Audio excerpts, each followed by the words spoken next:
My name is Marissa, and I'm one of the pastors here, and I get the privilege of continuing in our series on the 10 Commandments. And this morning we're going to talk about Commandment 9, do not give false testimony against a neighbor. We've all had to deal with this at some point in our life, right? This idea of this question, should I tell the real, honest thing or not? There are a lot of reasons we would avoid telling the truth. It could be fear. It could be we're afraid that someone's going to not like us. Or it might be harsh. Or we might come across as blunt. Or my favorite is people tell me I'm brutally honest. And that's hurtful, because honesty comes from a place of love and caring.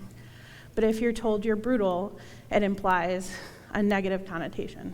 The secret to combating all of these things is honesty and heart motivation.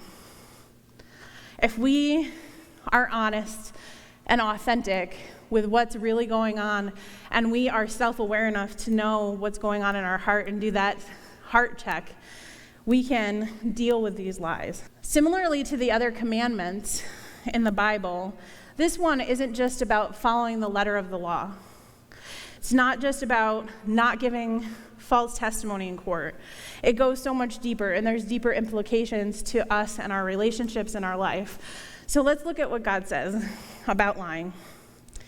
In Exodus 20:16, it says, "You shall not give false testimony against a neighbor." Okay, that's pretty straightforward. In this verse, it's actually talking about giving false testimony in a court of law. So God gave the Hebrew people, through Moses, the 10 Commandments as a guide for living in relationship with each other and with God.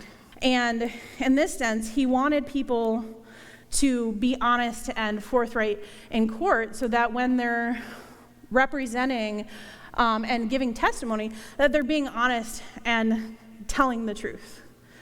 But the cool thing, one of the interesting facts about Jewish law is that a person who gives a false testimony in court is held to the same standard as the person who committed the crime. So if you gave false testimony, you were held to the same standard as whoever was committing the crime. It didn't matter what it was. That's how seriously they took this. And it's because when you give false testimony, you are actually giving someone's reputation and character a bad name. It could ruin their life. And the other factor in that is that God wanted the Hebrew people to represent him in the world. He was giving them the responsibility to show who he is and how just and right and true he is. So if they were giving false testimony, they were representing him in a way that wasn't honest and straightforward. God knew that for the Hebrews to survive, they needed a system of justice that was incorruptible. That when they went in and gave testimony, that they knew that they could trust it. That it was a place where justice could be lived out. God is a God of justice. God wants the truth, and he wants you to live the truth. We need to be representing Jesus well, God well in this world, and be telling the truth no matter what. And I think these verses apply today more than ever about us representing Jesus and God well in the world that we live in and in the culture and spaces that we're a part of. That we need to be honest and trustworthy, and that our word is a word that is a word of integrity. The question really is, are we people of integrity that represent God honestly in the way we bear his name? And the concept of integrity is about living an integrated life.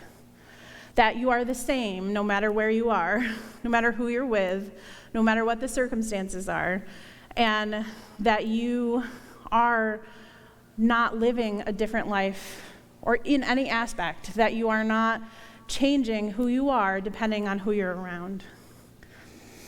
And it's so vital to our walk with God and as representing him in this world that we don't do that. It's about living an honest life, honest with ourselves, with God, and with other people. For me, this journey started with being more honest in my life when I realized the pain that I was living in and the shame that I was living in because I wasn't doing this well. I wasn't living a life of integrity. I was living a life of enabling. I was living a life where I was filtering everything through the filter of what was best for my husband, people around me, but not myself. And it's good to think of others, but when you don't ever have an opinion or a thought for yourself without looking to others first to make those decisions instead of letting God make those decisions, and his standard be the standard that you look to, then I was living a life of resentment and anger, and it was eating me alive. And it's why it's so important, and I'm so passionate about talking about being honest in our lives, because I know the freedom that's on the other side. What God has for us when we are honest and transparent in our lives is freedom. And it's a life that's fully everything that he has for us, what he designed for us to be.